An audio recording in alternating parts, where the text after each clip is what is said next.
Halo, selamat sore sahabat Viva. Udah ada yang join belum nih? Halo, selamat sore. Selamat sore apa siang ya sahabat Viva di rumah nih?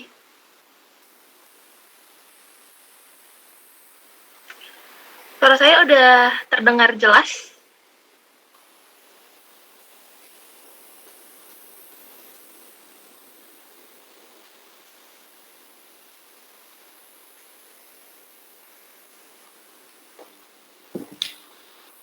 Suara saya udah terdengar jelas ya sahabat Viva di rumah? Udah ya?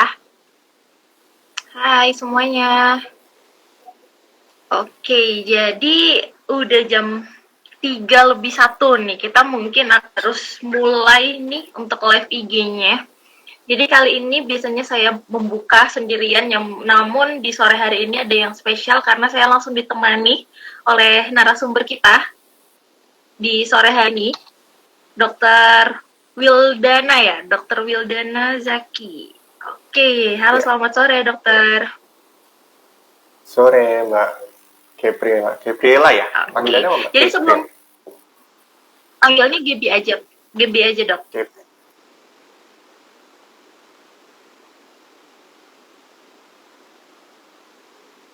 Oke. Oke, jadi mungkin nanti kita mulai sahabat Viva yang ada di rumah. Jadi selamat sore untuk sahabat Viva semuanya. Terima kasih udah join di Basa Basi Viva di sore hari ini. Basa Basi itu sebenarnya apa ya? Kepanjangannya itu bincang santai banyak isi, ya kan?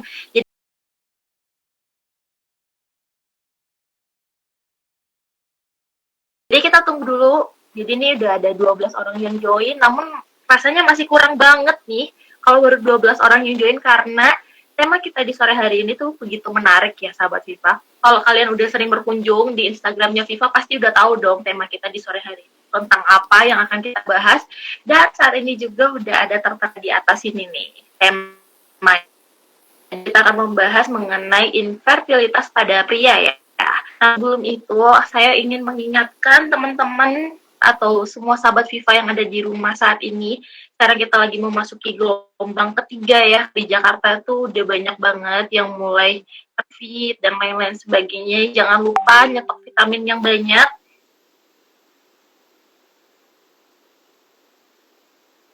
Banyak obat untuk yang lainnya juga bisa dicari. Selain itu juga kalau memang sahabat Viva yang sekarang juga di beberapa tempat udah mulai 24 nih ya sahabat Viva. Dan jangan lupa di bulan Februari ini juga kita ada promo JSM. Kalau sahabat Viva bertanya sebenarnya promo JSM itu apa sih? Nah, promo JSM itu adalah promo Jumat, Sabtu, Minggu. Dan setiap hari Jumat, Sabtu, Minggu, sahabat Viva akan mendapatkan promo-promo yang menarik. Dan di bulan Februari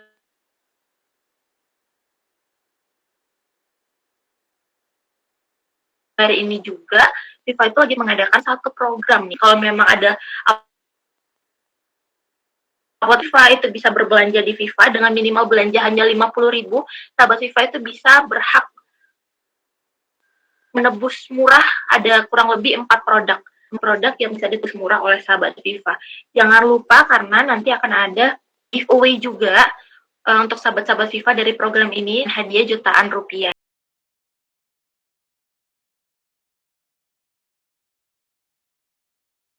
Dan tentunya di IG Live kali ini kehadiran saya di sini bersama. Jadi disimak ya IG Live kita di sore hari ini atau basa-basi kita di sore hari ini karena nanti kalau sahabat Viva pun ada ingin bertanya ataupun nanti ada yang penasaran nih mengenai tema kita di sore hari ini bisa ditanyakan langsung di kolom komentar nanti akan ke Dr. Wilder secara langsung, itu nanti akan mendapatkan giveaway dan hanya 5 orang beruntung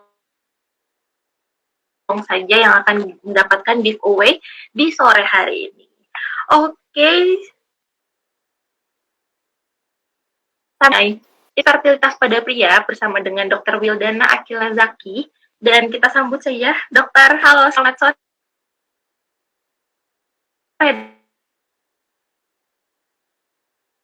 Dokter. Halo, selamat sore. Iya, halo, selamat sore dok. Maaf ya tadi saya masih ada di sini. Iya.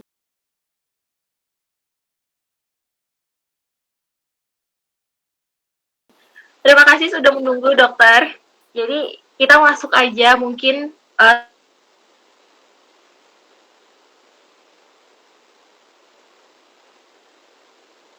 sebelum kita masuk ke basa-basi kita di sore hari ini, mungkin dok ada dengan sudah puluhan viewers. Halo Itu semuanya, apa dulu, sahabat dok? Viva. Sehat semuanya ya. Nah, Semoga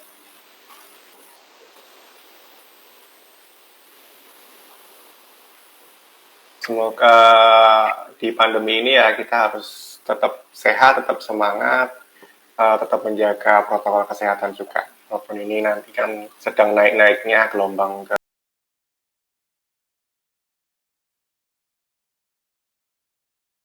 ketiga ya.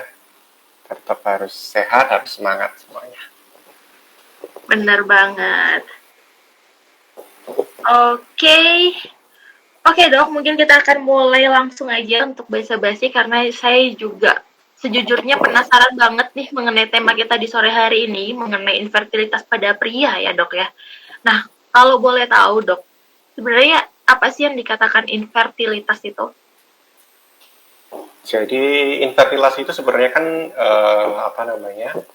bisa terjadi pada duanya ya, pada pria dan pada wanita juga. Oke, ini sore ini kan kita bahas tentang pria. Untuk infertilitas sendiri itu sebenarnya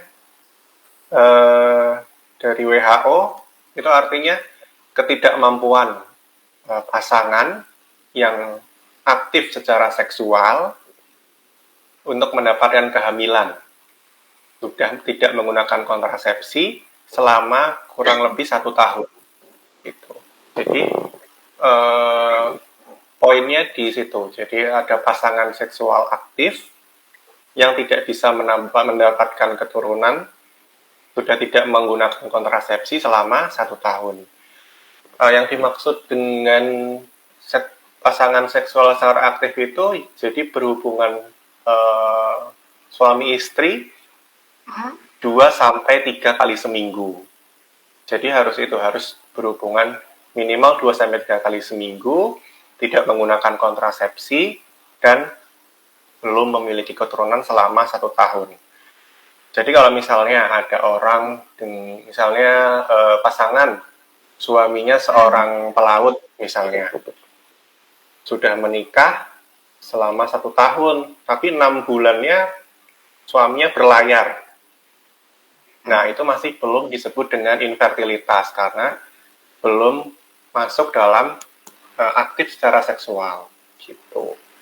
Atau sudah memiliki anak tapi belum belum mendapatkan keturunan baru 6 bulan. Nah, itu masih belum disebut infertilitas. Yang disebut infertilitas itu tadi pasangan seksual secara aktif, tidak menggunakan kontrasepsi, dan dalam waktu 1 tahun. Seperti itu. Jadi itu ada waktunya juga ya dok ya ketika dikatakan infertilitas itu bukan berarti kita sebagai orang awam itu bisa mendiagnosis wah saya ini infertilitas, enggak seperti itu ya dok ya. Jadi memang ada jangka waktu tertentu ketika itu dikatakan infertilitas itu harus juga berdasarkan diagnosis dari dokter ya dok ya. Iya. Nah, kalau mau dikatakan kan kalau kita mau bilang infertilitas itu ada pada pria sama ada juga bisa terjadi juga pada wanita. Sebenarnya ada berapa jenis sih infertilitas itu, dok? Kalau secara umum sih itu ada 2 ya. Ada yang namanya infertilitas primer dan infertilitas sekunder. Primer itu yang sama sekali belum memiliki keturunan. Dari mulai pasangan sampai 1 tahun itu belum memiliki anak sama sekali. Sementara infertilitas sekunder itu sudah memiliki anak atau sudah pernah hamil, kemudian keguguran atau gimana, kemudian selanjutnya tidak bisa memiliki anak lagi. belum memiliki anak.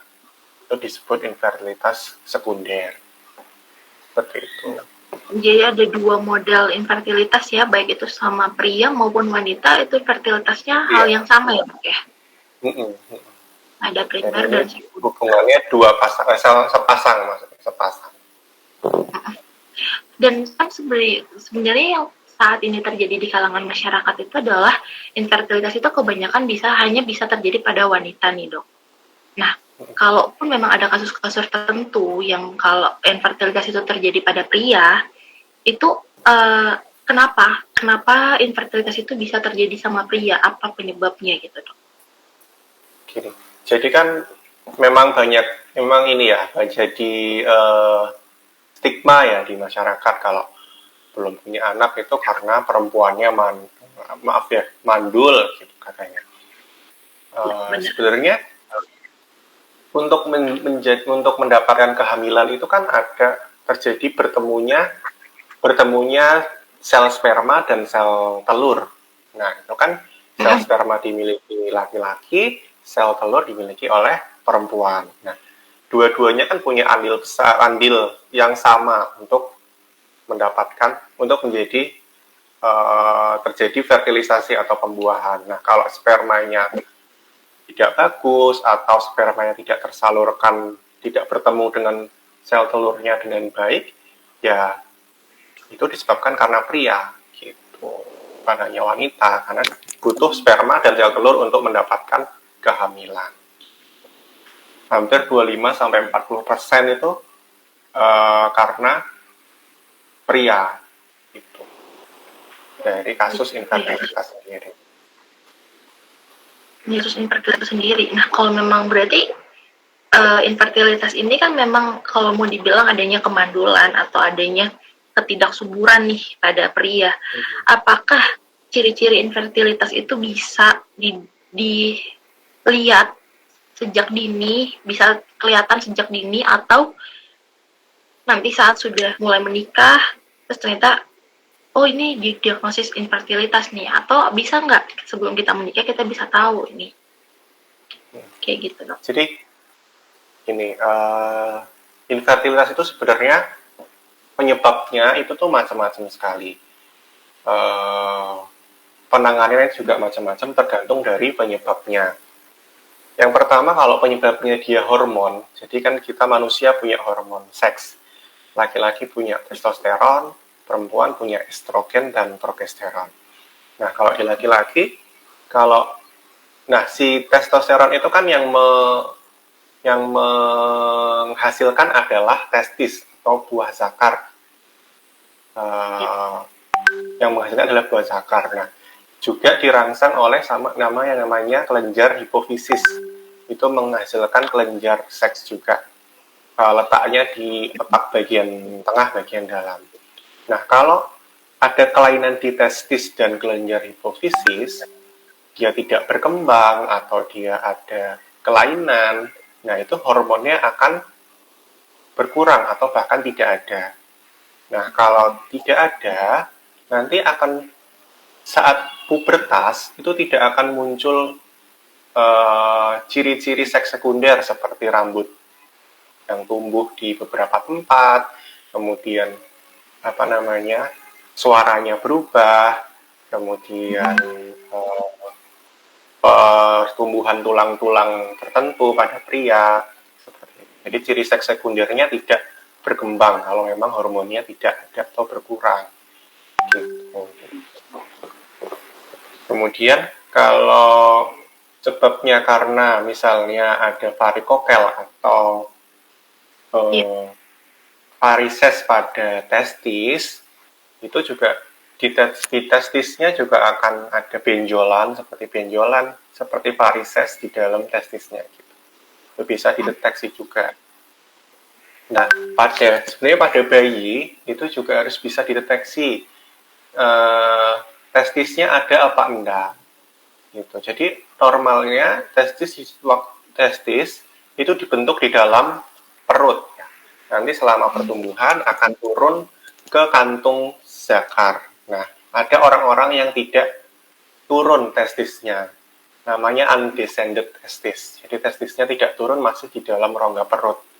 Nah, itu berarti Iya. testisnya tidak ada kalau diperiksa, tidak ada atau cuma satu. Nah, itu bisa dilihat dari bayi sebenarnya. Seperti itu. Kemudian diwaspadai juga pada orang-orang yang bekerja di pekerjaan tertentu seperti yang terkena panas, terkena radiasi, terkena gas-gas tertentu, kemudian zat-zat kimia itu juga beresiko untuk terjadi infertilitas. Kemudian status gizi, jadi hormon seks itu bahan bakarnya atau bahan bakunya adalah lemak sebenarnya. Bahan bakunya adalah lemak. Nah, kalau dia status gizinya kurang atau kurus, jadi tidak pembentukan hormonnya juga akan terganggu. Kemudian pada pasien-pasien yang sering memiliki infeksi di saluran reproduksinya. Jadi saluran reproduksi pada pria itu kan menjadi satu dengan saluran kencing ya. Nah, pada orang-orang yang sering infeksi di saluran kencingnya, itu juga bisa diwaspadai menderita infertilitas karena si salurannya itu bisa tertutup karena infeksinya tersebut. Jadi spermanya tidak bisa keluar membuahi si sel telur.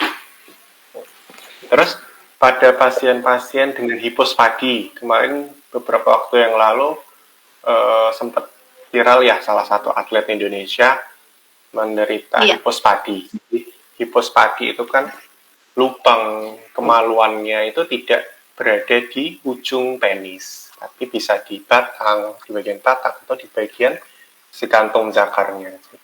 Nah, kalau lubangnya tidak di ujung, ya jadi si sperma tidak bisa tersalurkan di organ kewanitaan wanitanya. Jadi keluarnya ya di luar. Gitu. Gimana bisa hamil kalau spermanya tidak bisa bertemu dengan sel telur. Itu. Terus tadi mikropenis juga. Mikropenis kalau penisnya terlalu kecil, yang disebut mikropenis, itu juga bisa terjadi infertilitas karena tadi tidak bertemu si spermanya. Juga pada orang-orang dengan disfungsi ereksi itu jadi kelainan ereksi, tidak bisa mempertahankan ereksi. Untuk bisa melakukan penetrasi ke dalam vagina itu kan butuh ereksi. Kalau si penisnya tidak bisa ereksi ya tidak bisa masuk spermanya gitu. Jadi banyak banget hal-hal yang kemungkinan menjadi deteksi sejak dini juga ya dok ya, untuk mencegah atau untuk mengetahui apakah di kemudian hari akan terjadi infertilitas pria gitu ya. Jadi banyak banget yang dari tadi dokter udah sebutkan. Mungkin juga untuk Viva yang di rumah bisa dilihat di layarnya masing-masing. Di situ ada tampilan slide materi. Jadi mungkin bisa dicatat nih.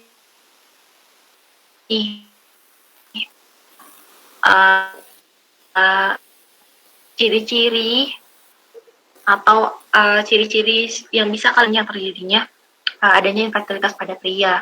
Nah, selain itu dok, dari sekian banyak yang sudah dokter sebutkan tadi mengenai cirinya, mungkin ada nggak kalaupun apa yang kalau mau dibilang pemeriksaan lah dok, ada nggak pemeriksaan yang harus dilakukan oleh para pria-pria untuk mengetahui infertilitas ini? Jadi tadi kalau dilihat secara fisik mungkin ada nggak pemeriksaan secara lebih lanjut lagi dok? Gini, jadi kalau masalah infertilitas itu harus melibatkan dua pihak ya, perempuan dan laki-laki harus istilahnya di terapi, diobati dari siapakah si penyebab infertilitasnya itu.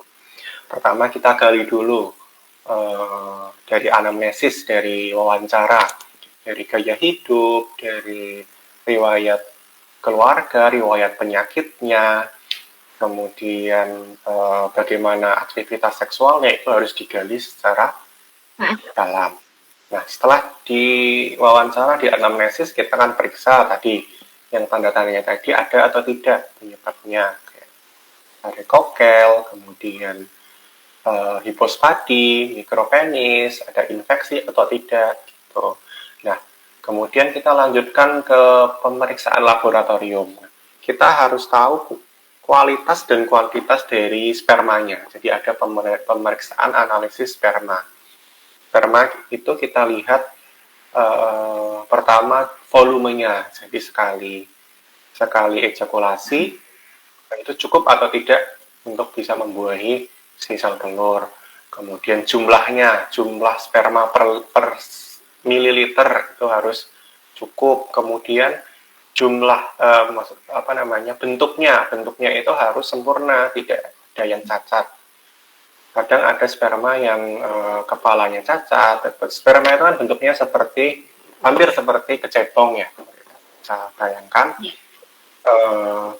bentuk ada yang kepalanya cacat atau kepalanya dua, itu artinya spermanya tidak sehat. Atau ekornya terlalu panjang, terlalu pendek, itu juga tidak baik spermanya.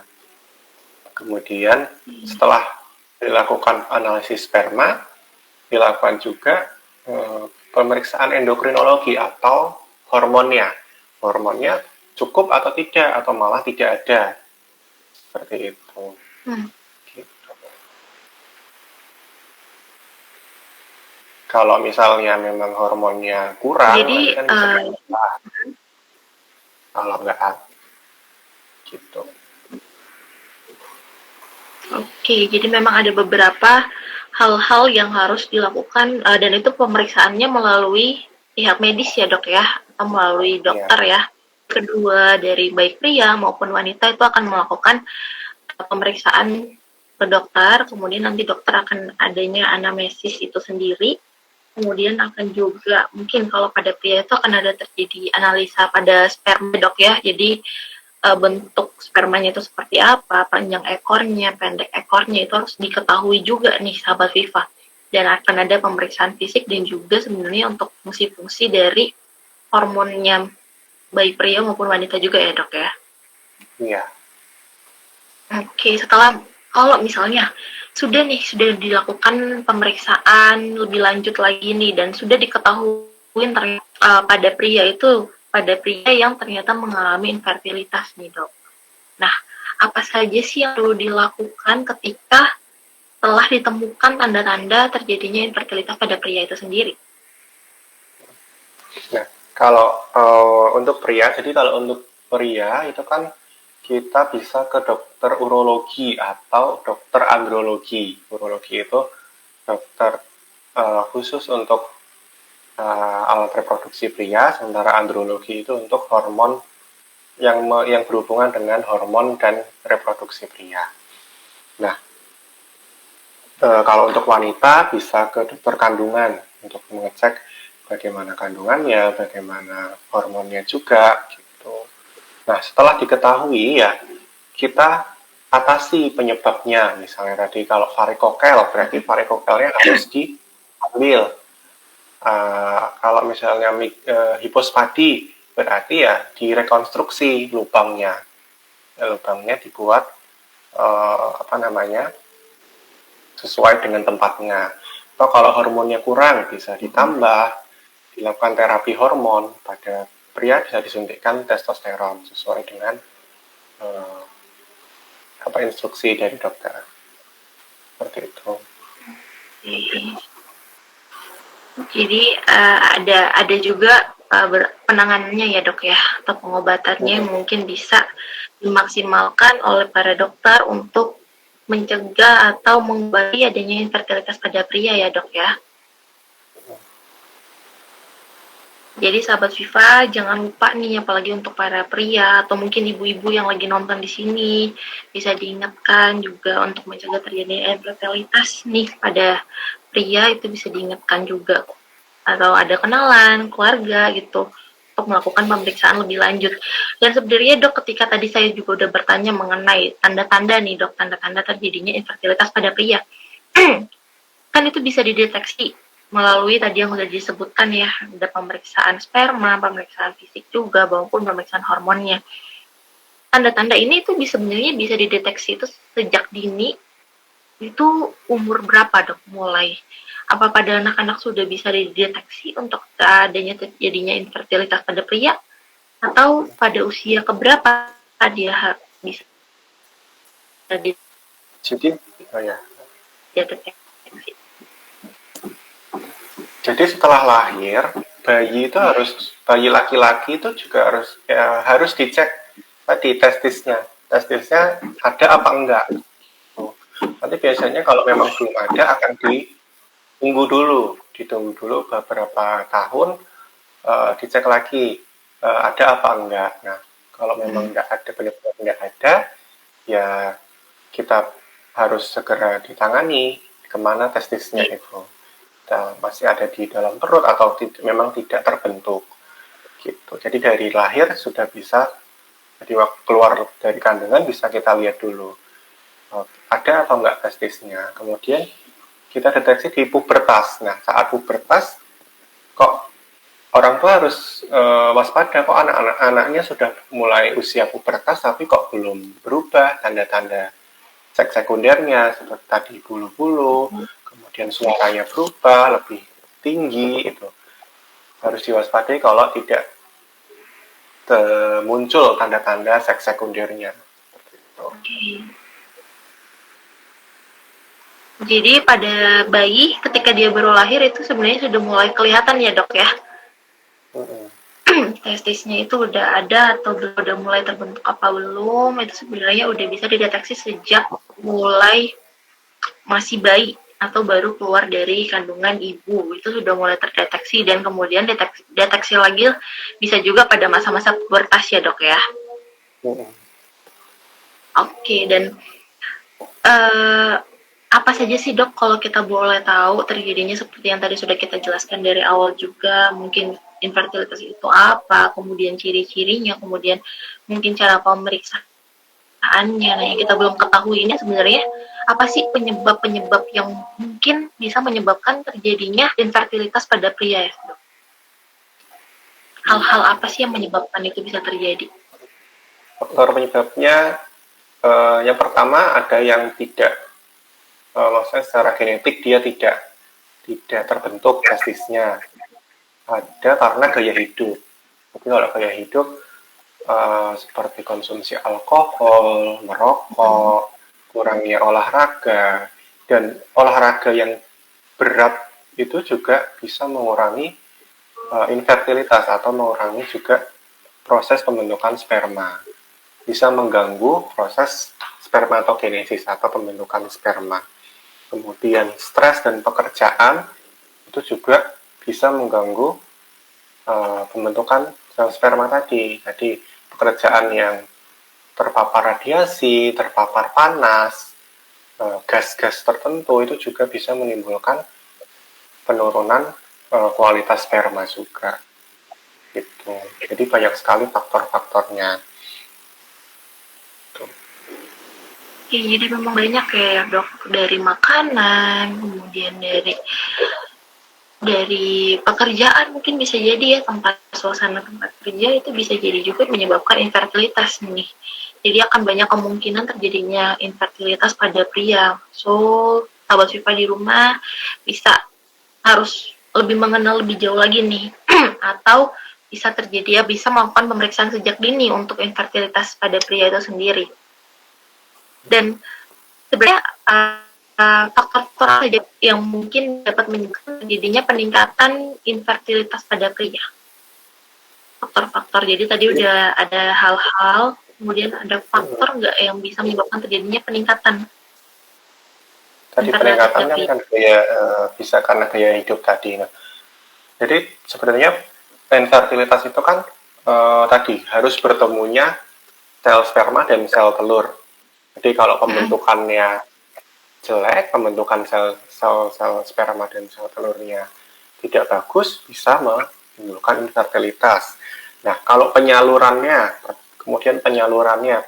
sperma sudah bagus nih, tapi salurannya tersumbat atau tertutup atau tidak bisa masuk ke dalam, penetrasi ke dalam vagina itu juga nggak bisa. Kemudian ketidakmampuan koitus atau ejakulasi itu juga, kalau nggak bisa ereksi ya tidak bisa penetrasi masuk ke dalam organ reproduksi perempuan. Tidak bisa. Ada yang namanya ejakulasi retrograd. Jadi ejakulasinya tidak keluar tapi malah dia masuk ke dalam kandung kemih. Jadi bagaimana dia bisa bertemu sel sperma sel terusnya kalau dia tidak keluar dari penis. Jadi banyak sekali faktor-faktor yang menyebabkan infertilitas ini. Nah, si penyebab inilah yang harus dicari. Karena masing-masing orang juga berbeda-beda. Berbeda-beda ya, Dok. Dan berapa lama dia sudah mengalami infertilitas ini. Benar banget. Walaupun gendernya sama, bisa jadi penyebab dari infertilitasnya itu yang banyak hal, banyak faktor yang bisa menyebabkan terjadinya infertilitas itu sendiri. Entah itu dari gangguan spermatogenesisnya, kemudian ada sumbatan yang terjadi pada saluran kemihnya sehingga menyebabkan sperma itu tidak bisa keluar, sehingga tidak bisa bertemu dengan ovum wanita, kemudian adanya tidak memiliki kemampuan untuk adanya ejakulasi ya, Dok ya. Jadi kalau sebenarnya, Dok, kan kalau kata orang-orang tuh, kalau tadi kita udah berbicara tentang terjadinya sperma, gangguan-gangguan lainnya yang bisa menyebabkan infertilitas. Mungkin, Dok, ada nggak sih kalau misalnya kan manusia pasti pengen makan A, pengen makan B, ada nggak sih ketika kita mau infertilitas pada pria? Apa saja sih makanan-makanan yang mungkin harus dihindari atau mungkin harus dimakan untuk meningkatkan kesuburan pada pria sendiri, Dok? Kalau makanan-makanan yang perlu dihindari ya tentu saja yang tidak baik ya, seperti alkohol. Alkohol itu sangat tidak baik bagi kesehatan pada umumnya, juga pada spermatogenesis atau pembentukan sel sperma. Kemudian daging olahan yang kayak nugget, kayak sosis yang awetan, kemudian macam-macam ya sekarang banyak daging-daging olahan, itu zat-zat pengawetnya juga bisa menimbulkan gangguan pada sperma, pada ereksi juga. Kemudian gula dan karbohidrat sederhana yang terlalu banyak itu pertama bisa menimbulkan diabetes mellitus, juga bisa mengganggu pembentukan sel sperma tadi. Diabetes mellitus pun juga bisa membuat saraf-saraf yang ada di sel di penis itu juga kan kurang sensitif sehingga tidak bisa ereksi. Susah untuk ereksi. Kemudian lemak trans itu salah satu lemak jenuh yang tidak bagus bagi tubuh. Itu contohnya pada produk-produk susu dengan lemak yang tinggi seperti mentega, kemudian minyak yang sudah diolah berkali-kali itu juga tidak baik. Kemudian pestisida pada buah-buah dan sayuran yang menggunakan pestisida itu bisa mempengaruhi ereksi tadi. Kemudian produk susu tinggi lemak tadi karena mengandung lemak trans. Untuk makanan yang bisa meningkatkan, jadi pada dasarnya pembentukan sel sperma itu kan pembelahan sel ya, selnya berubah menjadi banyak. Nah, itu dibutuhkan asam folat. Makanan-makanan yang mengandung asam folat itu penting untuk meningkatkan kesuburan atau pembentukan sel sperma itu. Contohnya ada di kacang-kacangan, sereal, kentang, kemudian buah dan sayur juga. Kemudian vitamin C itu antioksidan. Jadi si sel spermanya tidak mudah teroksidasi atau mudah mati. Karena kan untuk mencapai sel telur itu juga butuh banyak sekali rintangan ya.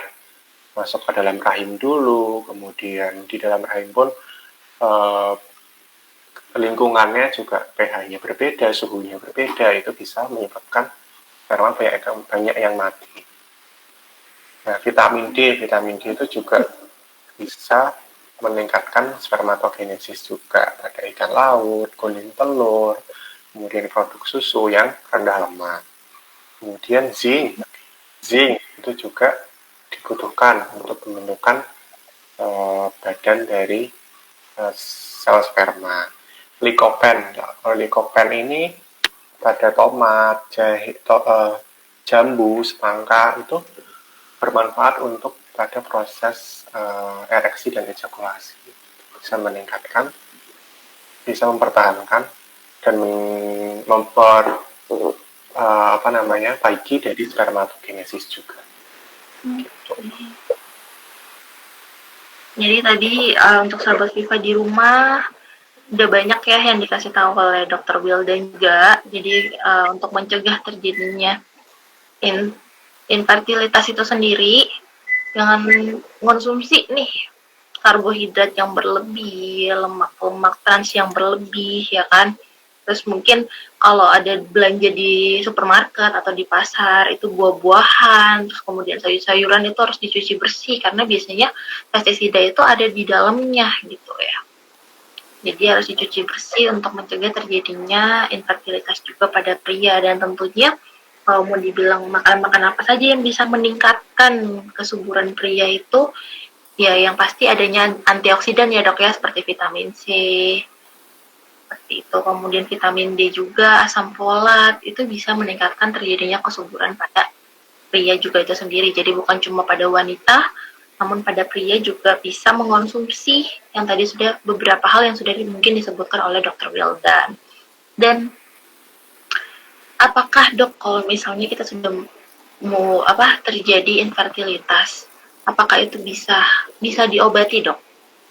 Melakukan treatment apa mungkin, atau treatment yang dilakukan harus berapa lama untuk infertilitas itu sendiri bisa sembuh gitu dok? Jadi sebenarnya kan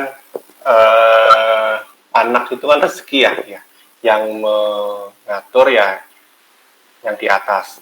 Tapi sebagai tenaga medis kita berusaha untuk bagaimana terjadi pembuahan atau fertilisasi.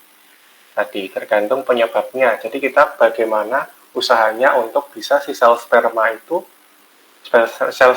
bagus, sel telurnya bagus, dan bisa bertemu, bisa terjadi fertilisasi atau pembuahan. Itu adalah prinsip yang digunakan oleh tenaga medis. Kalau misal tadi penyebabnya harus diketahui dulu. Kalau penyebabnya sudah diketahui, baru penyebabnya itu diatasi. Setelah itu sehingga si sel sperma dan sel telur itu bisa bertemu. Tergantung dari penyebabnya. Kalau memang ada sebenarnya namanya infertilitas idiopatik. Jadi infertilitasnya itu memang tidak diketahui apa penyebabnya sampai sudah diperiksa apa-apa itu tidak ada.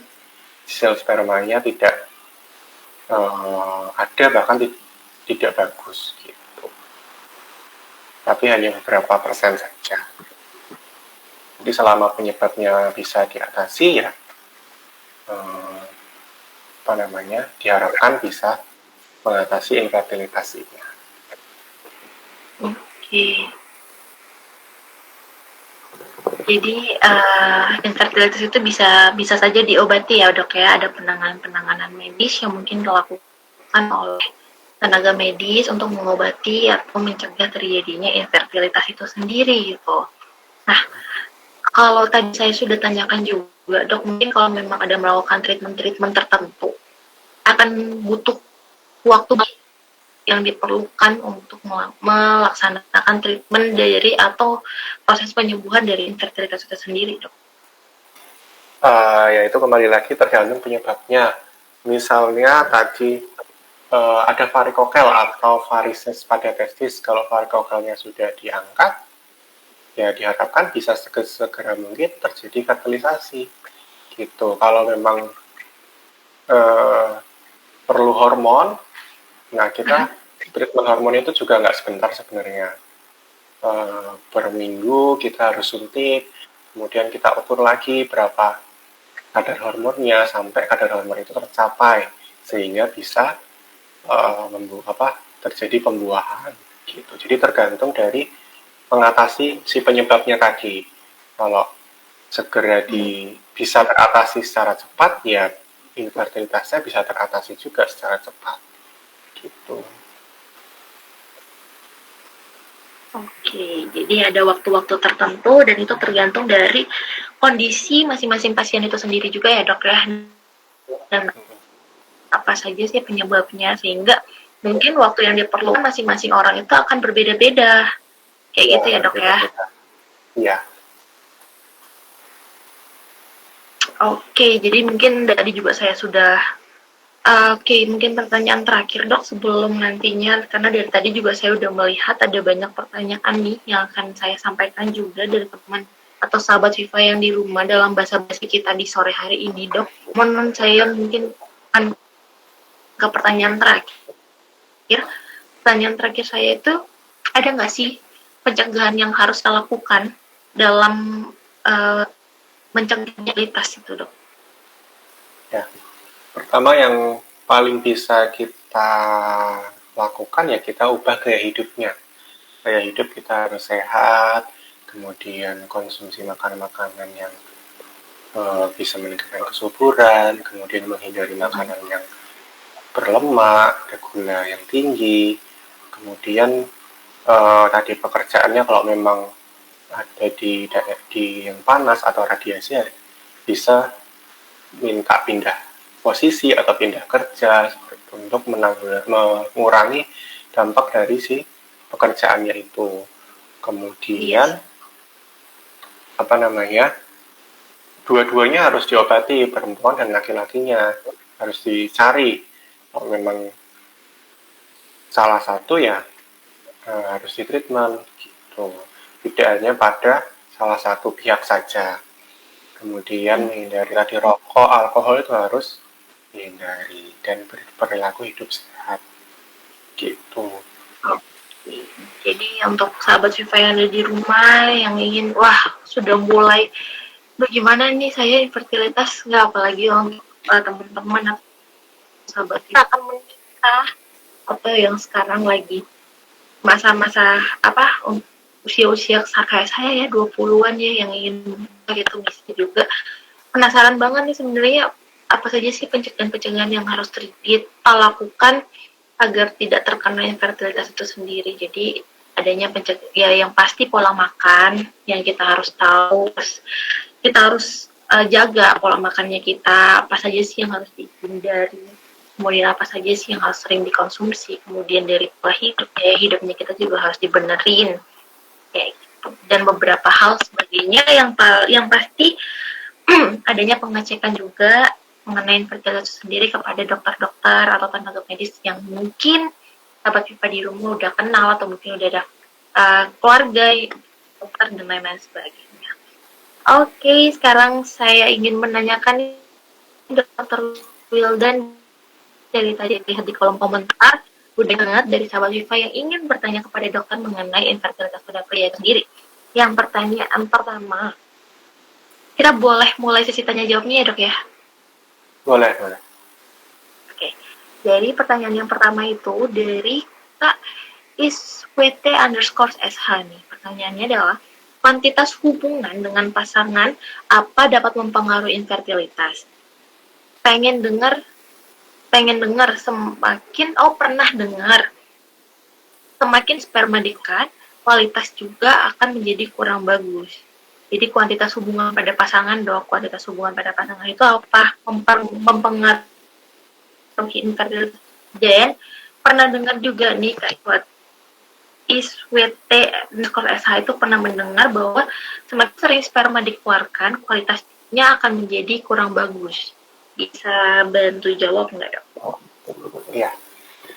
Tadi kuantitas sangat berpengaruh ya. Jadi kalau misalnya kuantitasnya kurang, jadi yang dianjurkan adalah kuantitas untuk berhubungan suami istri adalah 2-3 kali dalam seminggu.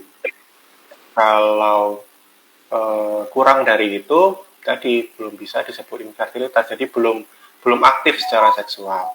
Kalau berlebihan pun juga tidak baik. Pertama, bagi kondisi tubuhnya, untuk berhubungan suami istri itu juga kan perlu energi atau kalori yang besar.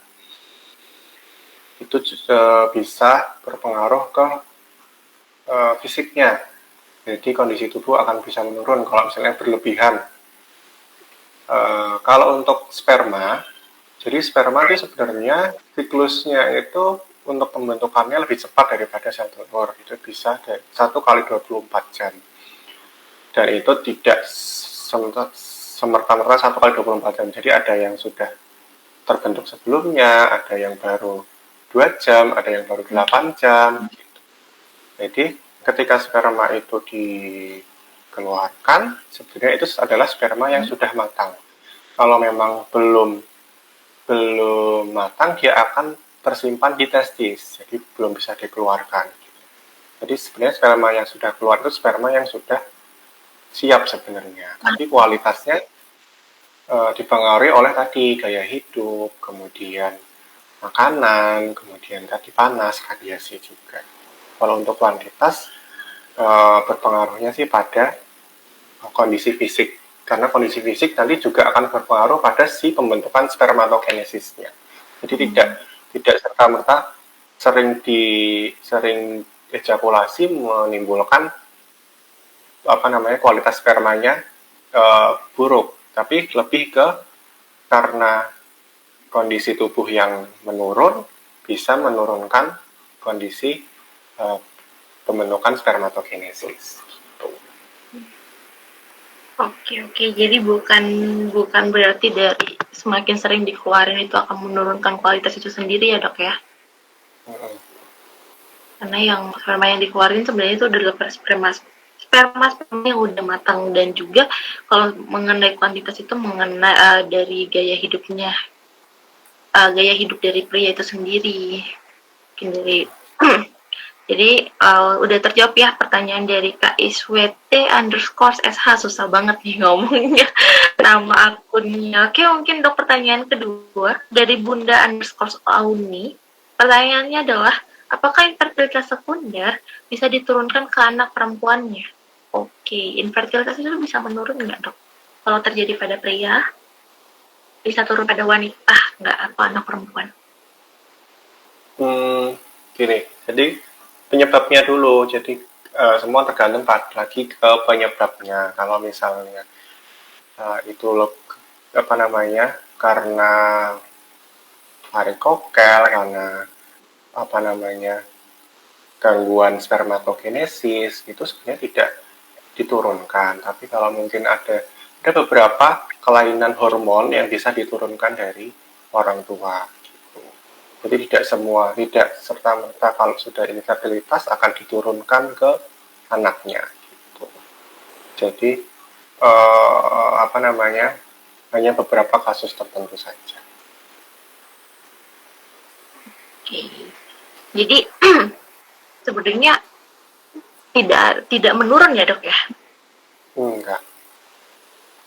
Nggak ada menurun ke anak perempuan. Jadi Bunda Uni nggak usah takut, infertilitas itu yang terjadi pada pria itu tidak akan menurun pada anaknya, karena itu kondisi khusus ya, Dok ya, hanya untuk pria, dan itu tidak akan berlanjut pada keturunannya, apalagi untuk infertilitas, karena infertilitas seperti yang kita udah tahu juga penyebabnya itu adalah dari pola makan, dari gaya hidup, bahkan ada beberapa tadi yang sudah disebutkan yang mungkin ada kelainan juga dari waktu masih kecil atau waktu masih bayi.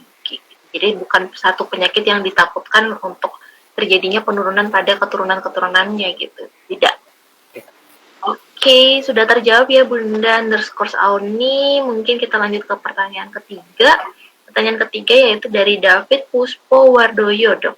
Pertanyaan dari David Puspowardoyo, pertanyaannya adalah, Dok, apa perbedaan infertilitas dan mandul? Sepertinya tidak. Sepertinya ketinggalan nih Kakak David di awal live tadi, Dok. Bisa dijelaskan Ya. kembali? Sebenarnya mandul itu kan istilah awam ya, tidak bisa, belum memiliki keturunan. Kalau infertilitas sendiri itu sebenarnya kan tadi, jadi ketidakmampuan pasangan untuk memiliki kehamilan setelah sudah melakukan aktivitas seksual yang aktif, tidak menggunakan kontrasepsi selama 1 tahun tadi. Jadi poinnya aktif secara seksual, tidak menggunakan kontrasepsi, dan kurun waktunya dalam waktu 1 tahun. Itu sih Oke, untuk definisi. jadi tidak ada perbedaan ya dok ya. Jadi antara mandul dan infertilitas itu sebenarnya tidak ada perbedaan ya Kak David. Itu hanya cara penyebutannya aja, mungkin di bahasa medis atau bahasa dokter namanya infertilitas, namun di bahasa orang awam dikenal dengan namanya kemandulan atau tidak subur dan lain-lain sebagainya lah. Oke, lanjut ke pertanyaan keempat dari Bubus_Stina. Pertanyaannya adalah, dok, sebagian. Oke, dok, sebagai olahraga, apa yang baik dilakukan untuk pria yang kesuburannya terganggu? Jadi mungkin olahraga apa yang bisa dilakukan atau yang baik apabila pria itu mengalami ketidaksuburan, dok, atau kesuburannya itu mulai terganggu. Sebenarnya olahraga itu kan, olahraga kalau kurang itu juga berdampak pada spermatogenesis. Kalau berlebihan pun juga bisa berdampak juga karena berhubungan dengan kondisi fisik, keletihan, kemudian exhausted ya namanya ya.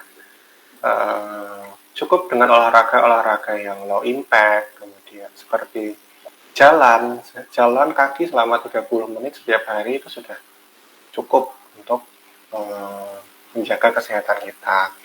Kemudian bisa bersepeda, kemudian berenang juga bisa. Gitu. Selama tidak berlebihan, itu akan baik bagi kesehatan.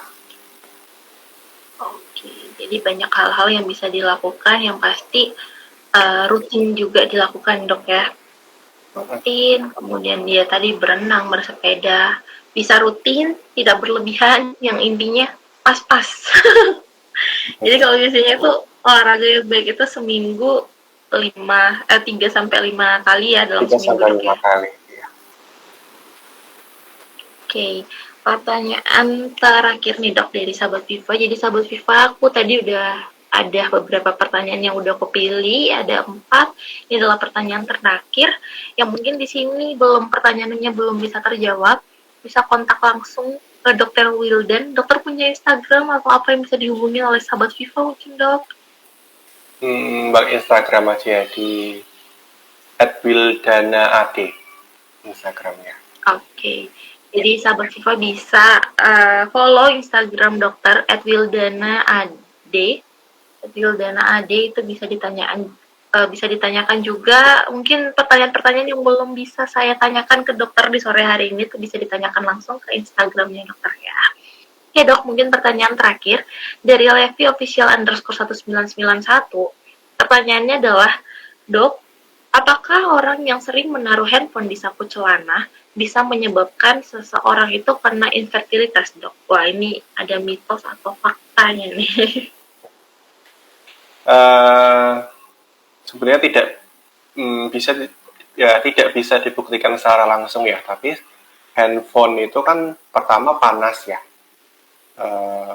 bisa suhunya bisa panas juga, kemudian dia juga ada radiasinya juga, itu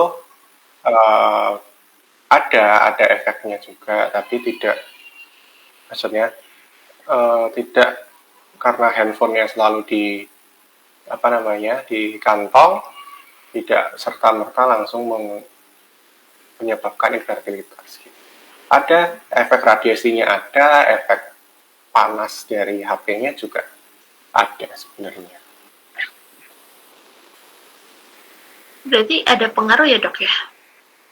Ada pengaruh. Radiasi handphone terhadap infertilitas itu sendiri. Ada pengaruh yang tapi ya tidak terlalu signifikan. Oke, jadi pertanyaan dari Kak Lewi official underscore 1991 udah terjawab ya Kak ya.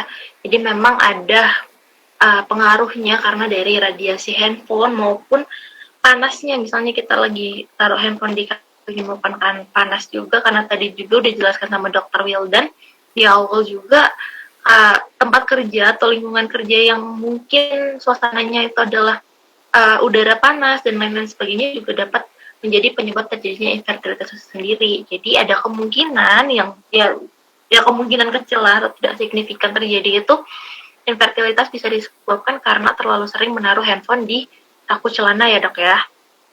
Saku celana karena adanya panas yang dihasilkan oleh handphone itu sendiri dan juga ada beberapa radiasi yang tidak baik untuk kesuburan para pria. Oke, jadi aku dari tadi udah bertanya dari pertanyaanku, kemudian lanjut lagi ke pertanyaan dari sahabat Viva di rumah. Udah banyak banget pertanyaan yang udah dijawab oleh Dr. Wildan. Terima kasih banyak dok untuk waktunya, untuk pertanyaannya. Semoga basa-basi Viva di sore hari ini itu bisa menambah ilmu dari sahabat Viva yang ada di rumah yang udah nonton live atau udah nonton basa-basi kita di sore hari ini. Dan kalau boleh saya simpulkan juga, infertilitas mengenai tema kita di sore hari ini infertilitas pada pria ya dok ya. Jadi terjadinya sebenarnya infertilitas itu memang kalau kita kadang banyak terjadi pada wanita nih. Tapi jangan saling salah-salahan ya, ini karena kamu, ini karena aku, atau karena siapapun. Lebih baik itu melakukan pemeriksaan, dan pemeriksaan itu harus dilakukan oleh kedua belah pihak ya dok ya, baik pria maupun baik wanita. Jadi kita bisa tahu kalau memang infertilitas terjadi pada pria seperti yang sudah kita bahas di sore hari ini, itu ada saja yang bisa dilakukan oleh tenaga medis nih untuk mencegah atau mengobati terjadinya infertilitas itu sendiri. Nah, kalau teman-teman atau sahabat di rumah yang belum atau jangan sampai mengalami infertilitas, itu harus selalu menjaga pola hidupnya sahabat di rumah. Dari makanan yang dikonsumsi, tadi udah beberapa hal yang dilarang, semoga sahabat Viva melihat slide yang ada sehingga mencatat dengan baik makanan-makanan apa saja yang tidak boleh dikonsumsi oleh para pria, yang tentunya tadi kayak gula berlebih, lemak yang berlebih, pestisida yang kayak gitu itu nggak baik juga untuk ukuran pria. Namun bisa juga diobati atau dengan makanan-makanan yang meningkatkan kesuburan seperti vitamin C, vitamin D, kemudian ada jambu dan lain-lain sebagainya ya dok ya. Dan yang pasti juga asam folat nih. Jadi sahabat Vivian di rumah kalau lihat cuma cewek-cewek aja mengonsumsi atau wanita-wanita aja mengonsumsi asam folat, sebenarnya pria juga bisa mengonsumsi asam folat itu sendiri ya dok ya? Ya, bisa sekali. Benar banget. Oke dok, mungkin di sesi kita yang terakhir ada yang ingin disampaikan langsung kepada sahabat Viva di rumah, mungkin tips dan trik atau mengingatkan lagi kembali untuk infertilitas dok bisa disampaikan sebelum kita tutup basa-basi kita di sore hari ini. Ya, jadi infertilitas itu tidak hanya pada salah satu pihak, dua-duanya bisa menjadi penyebab infertilitas gitu. Jadi jangan menjadi masalah dalam keluarga, karena support itu juga sangat penting, dukungan moral untuk misalnya salah satunya terjadi infertilitas ya yang satunya harus mendukung dan mensupport dengan baik gitu. Kemudian terus berusaha banyak sekali tindakan treatment yang bisa dilakukan untuk mengatasi infertilitas ini gitu. Selanjutnya ya selalu, karena pandemi ya, selalu menerapkan protokol kesehatan karena ini sudah mulai gelombang ketiga, sudah mulai naik lagi kasusnya. Itu aja sih. Oke, jadi terima kasih banyak untuk waktu dan ilmunya di sore hari ini di Basa-Basi Viva kali ini Dr. Wildan. Semoga selalu sehat ya dok ya untuk menghadapi juga pandemi ini. Saya tahu kalau para dokter itu adalah garda terdepan. Semoga selalu dalam keadaan sehat dan Amin. sukses terus untuk pekerjaannya. Dan saya harap sih ini bukan basa-basi kita yang pertama dok, namun kita akan jumpa lagi di basa-basi selanjutnya dengan tema-tema yang sangat menarik ya dok ya. Dan untuk sahabat Oke. Viva di rumah, terima kasih banyak untuk waktunya sudah join bareng kita dari awal tadi hingga 1 jam sudah saya menemani dan juga dokter menemani sahabat Viva di rumah. Semoga ilmu di basa-basi Viva di sore hari ini itu bisa bermanfaat bagi sahabat Viva yang ada di rumah semua. Dan yang pasti pada teman-teman atau sahabat Viva yang sudah bertanya, selamat mendapatkan giveaway dari Viva ya untuk 5 orang pemenang. Mendapatkan voucher belanja juga yang nanti akan dihubungi oleh admin dari Viva atau yang bisa dikenal Minfa ya. Bisa dikenal Minfa. Dan jangan lupa IG Live atau basa-basi Viva ada kemungkinan mungkin di bulan Februari ini akan ada penambahan jadwal lagi nih. Jadi kita yang biasanya sering ketemu sahabat Viva hari Jumat, mungkin nantinya dalam seminggu kita akan bertemu 2 kali. Yang mungkin bukan dengan saya, dengan yang lain juga, atau nanti banyaklah kenalan dengan host-host terbaru dari basa-basi Viva di setiap Rabu. Mungkin nanti akan ada jadwalnya, nanti akan diupdate lagi, pantengin terus Instagram dari Viva di setiap hari Rabu dan juga nanti hari Jumat. Oke, terima kasih banyak Dr. Wildan, terima kasih banyak untuk sahabat Viva. Selamat mendapatkan voucher belanja untuk 5 orang pemenang ya. Dan sampai jumpa di lain kesempatan di basa-basi Viva yang selanjutnya dan selamat sore. Bye dok, terima kasih ya dok.